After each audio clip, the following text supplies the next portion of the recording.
Good afternoon, I'm Mark Pifer, sports editor of the Virginian Review, and we're here for our weekly Pifer podcast.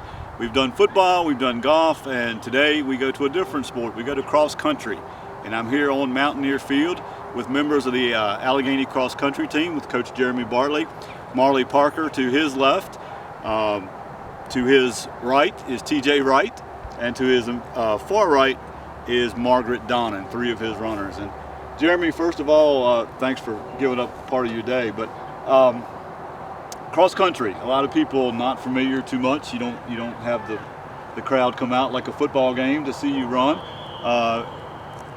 Cross country is a sport where there's no track. You might be running on dirt, you might be running on grass, you might be running on gravel, pavement. You got it all. Describe to the layman person, what cross country involves. One thing we deal with all the time is people just call cross-country track. Hey, you're the track coach. We're trying to really get out that we're a cross-country team. We're not track. Cross-country is a more rugged camping version of track. We run on grass. We run through fields, through the woods, trails. We have obstacles sometimes if they have a European-type course. So any kind of surface a coach wants to throw in on their course, we tackle that. So. I know Howard Nicely was the coach before. You picked up from him, and you've got involved in the middle school program. And I know it's something that's been done other places before, and now you have a middle school program. Talk about maybe how that's helped build your numbers at the high school level. We go to a lot of meets, and we see a lot of big teams. Our area is kind of shrinking, so I knew we had to do something more. A lot of teams have middle school teams already, so we asked for permission to start a middle school team. It's unfunded right now. The numbers are pretty steady. We're trying to build the numbers up at the middle school, and we got 3 girls and 1 boy this year from the middle school program that we started last year, so it definitely helped us out already. And again, cross country, you basically recruit your own. If I'm a high school football coach, I know that these kids are going to come through youth leagues, and basically in cross country, it's you gonna have to beat the pavement. Of course, you're lucky enough to be a elementary school gym teacher where you have contact with kids. But we're gonna role play for a minute. I'm a 5th grade boy in your gym class, and you see potential. You see me running around all over the place. And give me your recruiting spiel. Why should I run cross country and go out here and run in the woods for 20 miles? Well, one thing I've done already, we've started making big posters. I put some up in the high school. These two have one. Margaret's getting one this year probably. But I put posters up in the elementary school. I talk up running all the time. The kids are very aware that I'm the coach of a cross-country team. And then we have a pacer test in elementary school, which the kids actually run. It's part of what we do for our grade as a teacher in PE. So if I notice a kid has talent, I'll tell them, hey, you got a lot of talent, and I'll ask them what they do. If they're already a part of another sport and their parents are really into football or something, I try not to mess with that. I don't want to pull from other sports, but definitely try to talk them up. We've started having elementary school track meets, so that kind of gets the kids out and lets them know that these guys exist. And so that's about what we've done so far. For those of you who don't know, Jeremy, a standout runner here at Alleghany back in his day, and then went to Concord University, had a lot of success. And let's talk to some of your athletes. We'll start off with TJ, a senior. He's been in the program for a number of years. Ran with your brother, and talk about cross country, what it brings to the table, and what you enjoy about cross country. Well, I really love to compete and try to place high in races, get personal goals. And when my brother was here, it helped out a lot trying to jump ahead of him.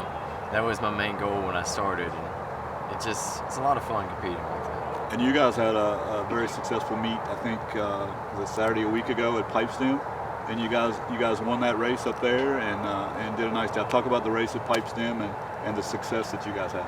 Oh, Pipestem's usually a meet that we go to every year, and I've always placed fairly well at it. And this year I wanted to try to go there, and me and Cedric, the other top runner for the guys team, I was hoping that we could go 1 and 2, but then this year there was 2 other younger people that came up, and they had a good race and barely got us there.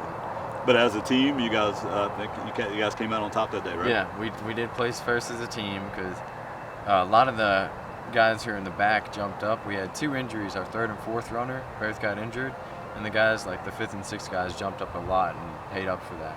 And that's the team concept of individual sport, I guess, Jeremy.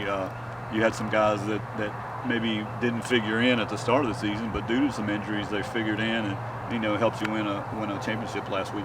Yeah, you got to count for that every year. I mean, you're never. I've been coaching at Alleghany, whether volunteering or getting paid, for 8 years, and you never end up with what you start off with. You always have some injuries. You have people quit. You have people move. So you got to have about 10 people that are ready to step in. Not 10 people, but 10 people in all that are ready to step up to the top 7, because we race 7 in cross country and we score 5.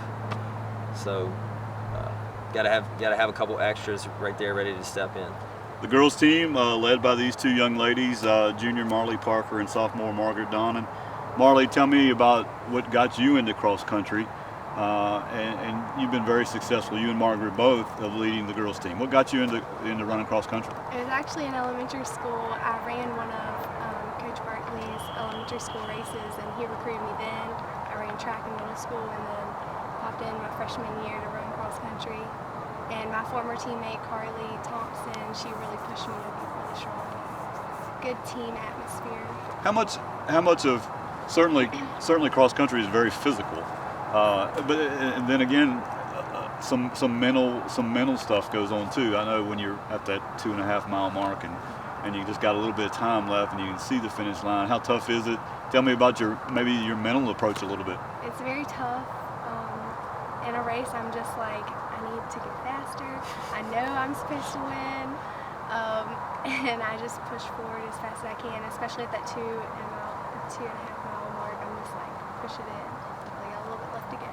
Margaret, I know you've just coming back from a little bit of an injury. You missed part of the season. Maybe talk about that injury and coming back and getting ready to get in the swing of things for next week.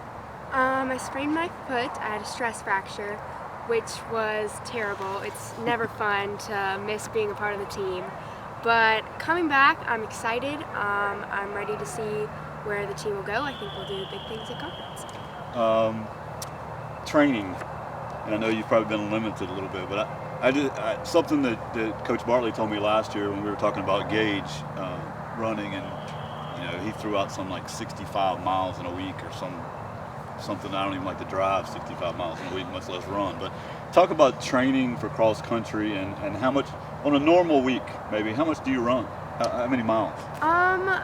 In tip-top shape, we usually do about 30 to 35 miles a week, and it's definitely tough. You have to come out every day and say, I really want to do this. I want to be a stronger athlete, and it's really rewarding to see how far you've come into the season and to see how it helps you with other sports, with life, and the best part, what keeps you going, is the team. Right. We're a big family, which I love. I don't think I could do it without the support of the team and Mr. Bartley's. I think, part of coaching, there are coaches and then there are people that build programs. And I think Coach Bartley's done a great job with that down here. Coach, tell me, cross country and track. I know they have their own niches, but also if you're involved in distance running, that's something you can do fall, winter, and spring with cross country, indoor track and outdoor track here at Alleghany. Maybe talk about some of the kids that do all that, and same principles, I guess, with distance running. A lot of people come out for cross country to maybe get in better shape for basketball. We'll take those people too. Some people like Margaret play soccer. Right. And then you get individuals like these 2 guys that run year round. They run indoor track, outdoor track. Takes a special person to run year round, because we're training for cross country season in the summer. We have practices during the summer. Then they run through cross country season. You start getting tired, November rolls around, you're ready for it to be over, and then indoor track's starting. So usually indoor is kind of like a base building for outdoor. Right. Every coach, and I'm a high school coach too, and it's very rewarding to see a kid go on to the next level. And right now, I guess you have a couple, or actually 3 people. Yeah, 3 people. Carly Thompson at Concord, Cimarron nicely at Concord, and Gage Kerner at Virginia Tech. Got to be rewarding for you as a coach and as a program builder to have kids move on to the college level. Yeah, we definitely want that. I'd like for all of my kids to continue running in some way, or some type of fitness, but to see somebody like Carly and Gage step up We got to actually see Carly run at the Concord meet. She's doing great. I think these guys seeing her at that level gives them more motivation. Absolutely. And then her seeing us come and watching her, that gave her motivation. But Gage is doing big things. He's running, low 24s already in the 8K, so he's running crazy times right now, and I'll be a Gage Kern fan for life. So. These guys have run all year. They've run in the snow, in the rain, in the mud, and everything, and it all builds up to next week. On Tuesday, Alleghany will be involved in the Conference 31 meet. It'll be at the Botetourt Sports Complex over in the Daleville area, right next to Botetourt High School, down the field there at Greenfield. But talk about that course. Does it favor anyone, or what's the plan for Tuesday? Well, run fast. That course is very gritty, very hilly. It's uneven. It's not flat. Sometimes it's off kilter a little bit, and you're running crooked. Lots of uphills, a couple pretty steep uphills, a couple pretty steep downhills. But it does not favor a track person. I think it favors somebody like TJ, who is more of a strength runner. Right. Somebody that is mentally tough, because this is a course that won't let up on you. You're not going to be able to hit a flat section and relax. So. TJ, Tuesday, you're a senior, so I mean, as much as you like to think your high school life's going to go on, senior pressure of a last meet. What's your game plan going into Tuesday? Oh, I really wanted to place first in this meet or second, but the only person I would allow myself to be behind is Cedric Drennan, another runner of our team. But I'm hoping that our whole team can move on from Regents from that, and it's just about all. Run hard, finish my season strong. Marley and Margaret, talk about running together. Do you pace yourself off of each other? Is that something you do, or do you mainly race your own race? As a layman for cross country, I don't know that. Do you try to build off each other, or are you focused on I'm going to do my best? I definitely think we build off each other. I see her up ahead, and I'm like, "There's Marley. Got to go get Marley." And Mr. Bartley says, "You got to go get Marley," and you just keep seeing her, and that keeps you motivated. So. Same thing, Marley. You kind of build off of what Margaret's doing. Yeah, pretty much. I think if you're running with a teammate, Blacksburg does this really well. I think if you have that comfort of having your teammates around you, you can definitely run harder. One of you's having a bad race, you might pull that person along with you. If you're not running, if you don't have anybody around you, we call that no man's land. You're more likely to fall off. Goals for the conference meet. I know it's the conference meet, then it's the region meet, and then it's the state meet. So it starts that bottom rung to the ladder starts on Tuesday. Tell me some goals for the team. Last year, girls were third, guys were fourth. I'd like to improve one each and at least have the guys third, girls second. Rockbridge is really tough this year on both boys and girls team. They were really tough last year in boys, but this year the girls are pretty phenomenal. So the goals that I have is for both teams to go to regions, qualify for regions, and that's the top three. Certainly good luck to you guys next week, and I appreciate your time. Next week, a big week of sports in the area. Tuesday, of course, the Conference 31 cross-country meet at Lord Botetourt at the Botetourt Sport Complex. On Wednesday, Covington and Bath County will be involved in the Western Gate Conference 45 cross-country meet. That will be at Radford High School. Volleyball season kind of wearing down. We're taping this on a Tuesday. This coming Thursday, it'll be up on the internet. On Thursday night, all three area volleyball teams are in home action. Next week will be the last match for Alleghany. They play William Fleming on Tuesday. The following week, November 2nd, both Covington, or actually all of them, Covington, Bath, and Alleghany will be starting in their respective conference tournaments. Friday night football this week, Covington 4-4. They have the week off. Bath County, James River, very interesting game down at James River as Will Fields takes his Chargers down there to face a very familiar face on that James River sideline as Jacob Phillips has the Knights playing well. Jacob, a former standout at Bath County. The Knights now 6-2 on the year and looking for a first ever postseason win. And Jacob Phillips doing a fine job down there. Alleghany will be in action. They'll be at William Byrd to take on the Terriers. Alleghany 4-4 on the year, William Byrd 4-3 on the year. Alleghany really in need of a win to get that postseason berth for Coach Gary Burdett. Next week we'll be at a different school with a different team. Again, thank you and good luck to you guys next week. I'll be there rooting you on. Until next week, I'm Mark Pifer, the Virginian Review sports editor. Have a great week.